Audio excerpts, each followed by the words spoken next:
Hello and welcome back. Thanks for joining me again. I'm going to dive straight in today. Let's go. The US figure skaters that died in 1961 crashed while approaching the airport, the Brussels airport in Belgium.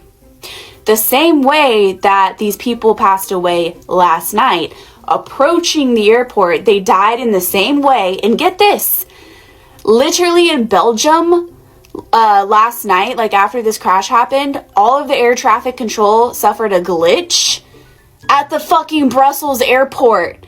So yeah, I look crazy because this is crazy.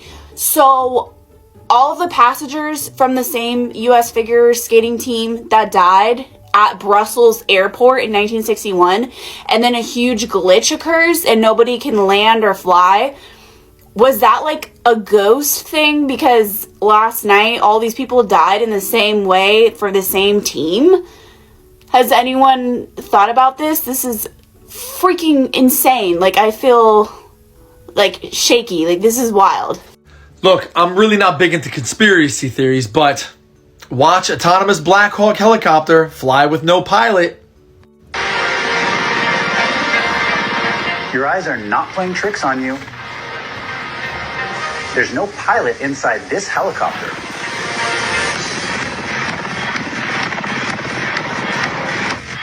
It's 2022, so let's face it, we're used to seeing all types of vehicles operate themselves. From cars to boats, drones, even motorcycles. But some people might say there's something a little ominous about seeing a military-grade helicopter flying without a pilot. It's crazy. This is part of a project from Lockheed Martin's subsidiary, Sikorsky, and DARPA. Now, if you're not familiar with DARPA, it's a research and development agency for the U.S. Department of Defense. And according to DARPA, this marked the first time a Black Hawk helicopter flew without anyone on board. The first thing I got from this was, years ago I heard a story, might have been on Mr. Ballin or somewhere, where there was a plane crash and people had seen spirits on board another flight or coming out of the same airport or over the same area or something. And the way it just sounds a bit fishy. It could just be pure coincidence or it could be a lie off the internet. Either way, it's very interesting because of the way they can have autonomous, no pilots in the helicopters and they can fly them. So you never know, because how often do you see that? If they're coming into land and clearly there's another aircraft coming towards you, you can very rare they're not going to see each other if they're going at such normal speed, like they're not in an air show where they crash and stuff like that. Seems very, very fishy, but I don't know nothing. It literally could just be an accident and everyone's reading too much into it. That being said, let's play the clip of the girl. I think she's from Wales, Tara Noir. Who predicted it, you've probably seen this already by now, but she predicted it the night before, or at least a few hours before. The first ones that I'm going to start with are to do with aviation. So I have two predictions regarding planes. The first one I get is a commercial plane. There's a lot of people on board and there's a lot of people affected by it. It's basically some sort of surprise attack on a commercial airplane. It's like, I keep getting the feeling that it's an inside job, as in that it's someone who is on board and inside the plane, or someone who works for the airline is somehow involved in this, or possibly an airport worker. The second thing that I keep getting from it is that it's a man-made disaster. There is science behind Jesus walking on water. This is going to blow your mind. This is obviously a supernatural miracle, but it seems as if God had science mimic this to show us that the Bible is the truth. I'm going to show you a simple experiment, and then the scripture is going to blow you away. I have some copper coins, a little ladle I made out of a paper clip, and my jar of water, just to show you that these are actually copper. Now I'm going to carefully lower one into my water.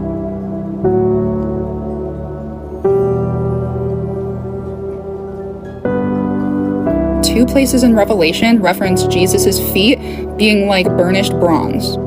The Greek word for fine brass is only used in those two verses in Revelation and nowhere else in the Bible. The first part of the word means bronze, copper, or metal. And if you don't know, bronze is partly made of copper. The second part of the word is translated as frankincense or incense, but in this compound, it's debated and may refer to shining or glowing, possibly linked to purification or refinement. So his feet were made of glowing, refined copper or bronze, and look at what happens when you put them on water.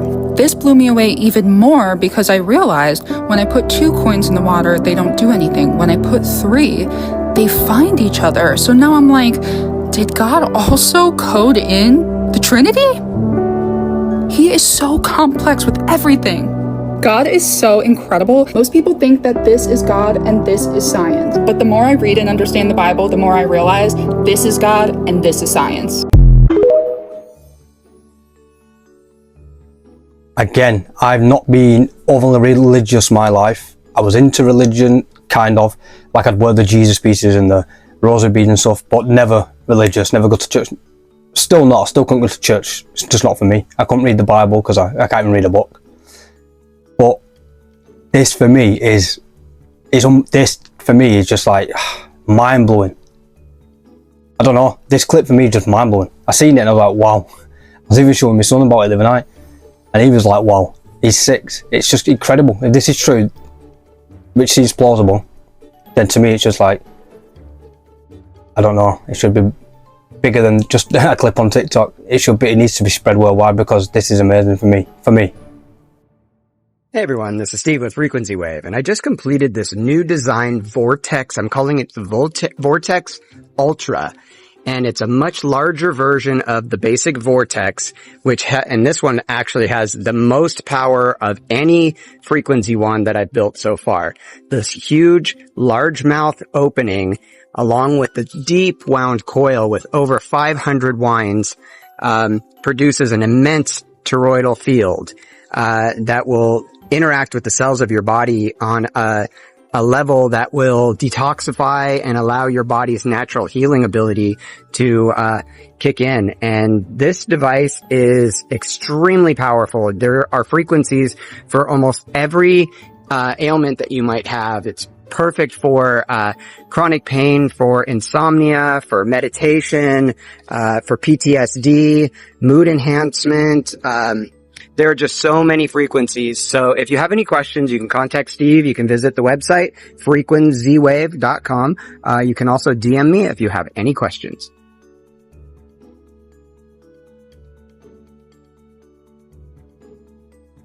These are incredible.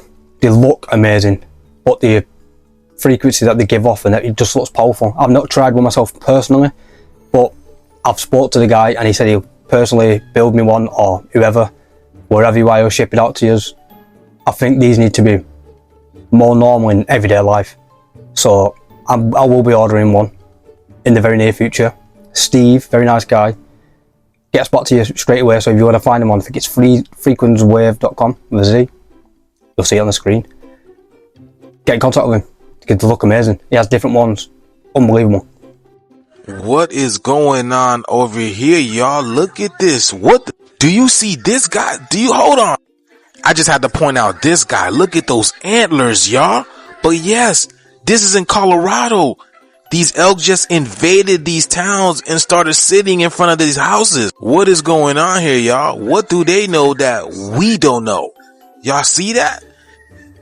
They look calm, but what is driving them away from the forest? There's so much going on around the world, and one of the things that people are saying that weird noises have been happening all around the planet. But I'm looking at the sky and I see these crazy looking clouds in the sky, but y'all see that? What is this about? I'm in Colorado. Is this a normal thing? Is this normal? Why is he the only one that's standing up, really? That one's got a collar on it. What is going on? Why does that one look like it's got a collar on it? Y'all see that? Am I tripping? That's a collar, right? What is going on? Pay attention to the animals. The animals are more in tune to nature. The animals have been talking to us lately. People just forgot how to communicate. But I believe they're literally trying to send us a message, especially sitting in front of people's homes like that, y'all. I don't think they're the ones to try to invade in people's personal space. But what do you guys think about this? Let us know down in the comments below, y'all. Let's continue to get this shit. Peace in. The end of the world vibes, innit? Don't look up or whatever it was, where all the animals like the deer and stuff in flocks, whatever it was. With it is, I think they can read seismic activity, animals and stuff in the ocean. The doomsday fish, whatever it's called, what comes up from the bottom of the ocean when they feel it coming. I don't think it's like woo-woo. I think it's just they can feel it and they can sense it. Why would they all go in? There's a comment on here that said that they usually come in, but they'll be gone. They don't stay overnight and settle down and stuff usually. So it's something weird's going on. Could be the way the world is and the weather is being manipulated. Like, could be putting things off. Who knows? Check out this trail camera footage from the snowy wilderness of Canada. It looks to be a Bigfoot trying to hide behind a tree from the camera as it's being filmed, and then gets angry and gives the tree a big bash, knocking snow from the top down to the ground. And watch as the snow falls, how it disappears within the snow.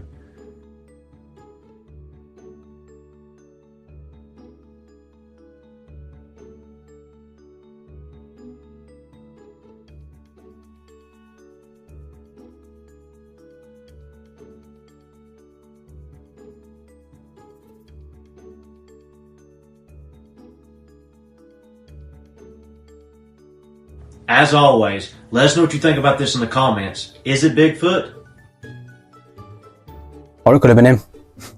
They could be chasing him out of the Bigfoot. Clever that, isn't it? Whether this is real or not, if you want to believe it or not. Tapping at the tree. See how something that large can just disappear with snow. It's crazy.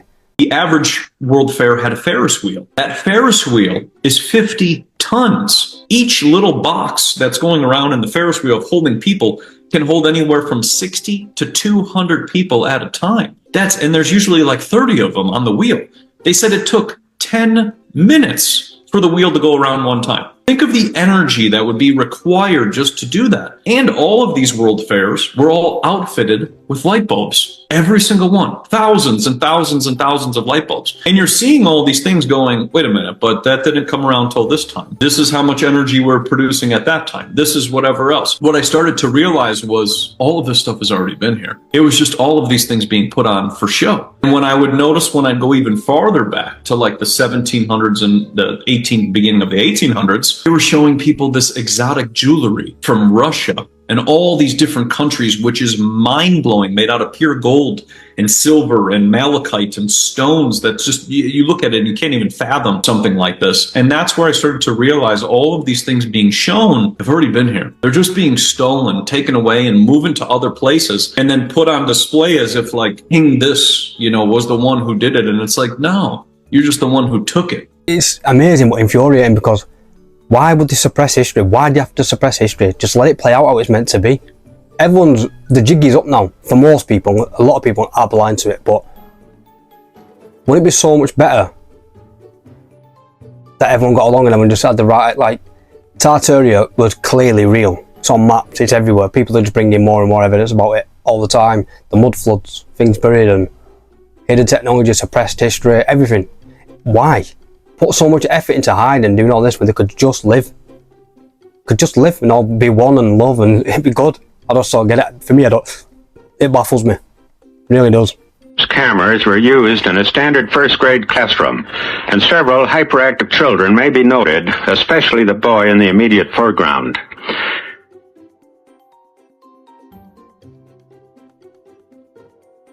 "90 days after the regular cool white fluorescent tubes were replaced with the new type full spectrum fluorescent tubes with radiation shields, there was a marked improvement noted, and the extremely hyperactive boy has voluntarily moved up to the front row. He raises his hand for recognition and is now up at the blackboard taking part in classroom activities. Prior to the time that this new lighting was installed, this particular boy had an extreme learning disability problem, but quickly learned to read within 90 days after the new lights were installed. There was further noted a general average improvement in both the behavior and academic achievement of the entire class. There are, however, other factors that must also be considered.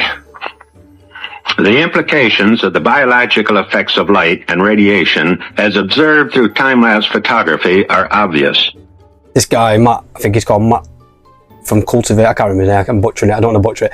He was the first person who I seen talk about the light bulbs affecting things in a video. I've heard of it, but I'd never in a video. He spoke about different sorts of bulbs and different lighting and stuff. And then I come across this video by chance. I think I've shown that clip in one of my videos previous, but then I come across this clip yesterday of like how it actually affects it with a time-lapse camera. Like you can see the difference. Again, if it's real, it's on the internet, I don't know. But I think it goes without, you see people all the time talking about the kids, they slow the kids down by putting different slower cartoons on or certain things that's blue light, red light, lighting, whether it's the speed of the program, it just slows you down, so obviously it has to play a part in something. Again, I'm mum when I don't know what I'm talking about. Talk to smarter people about this stuff, but I believe it. I'm going to show this last clip now. This is just story time. I'm going to leave you with this one, and I appreciate you. If you're still here, thank you for joining me, and I'll catch you on the next one. Bye. I got an email from a woman named Lee who told me that an alien was trying to break into her back door, and she actually sent me a video, so I'm going to play that in a second. Oh, there's my mom. I'm at my mom's house. Hey, say hey, Mom. Couple things before I play the video. This happened at 4:15 in the morning. She said she was in bed, her and her daughter were asleep when she heard a loud bang coming from her basement where her back door is. She thought something exploded. She didn't think it was anybody at the door. So she came around, you see her on the video, peek around the corner. So that first person you see is her. She said when she peeked around the corner, she saw someone banging on the door, like the door was moving and the handle was turning like someone was trying to get in. So that's when she went back upstairs, got something to protect herself with, locked her daughter and her dogs in a room, and came back downstairs. The defense object is blurred out in this video. So I'm gonna play the video, turn up your volume because you need to hear the noises, because she said that she didn't hear these noises coming until she played the camera's footage in her basement afterward. And then I'll tell you what she said happened after.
So after she turned the light off, she was around the corner waiting because she thought it was fully a person trying to break in. She turned the porch light on outside. She waited for about 10 minutes, but the banging stopped. After about 15 minutes, she goes outside to check the area, but she said it was very strange because her gate was locked. She has an old wooden fence. She said that for sure would have collapsed had someone tried to jump over it. There were no tracks in the grass, no tracks in the dirt. There was no damage to the door. She says she has absolutely no idea what this was, but she has a feeling it was an alien because the strangest thing was that for 2 days leading up to that event, she had had a strange feeling, like her intuition was off. And when she went outside to check the area, she had a feeling like she was being watched, but there was nobody in her yard. She said the feeling was coming from the roof. Lee said I could use her real name, so she'll be seeing the comments, so let her know if you have any thoughts as to what this might have been, and keep sending me your spooky, scary stories. I'll keep adding them to this playlist. Also, my mom wanted to say bye. That one scared the crap out of me. Yeah.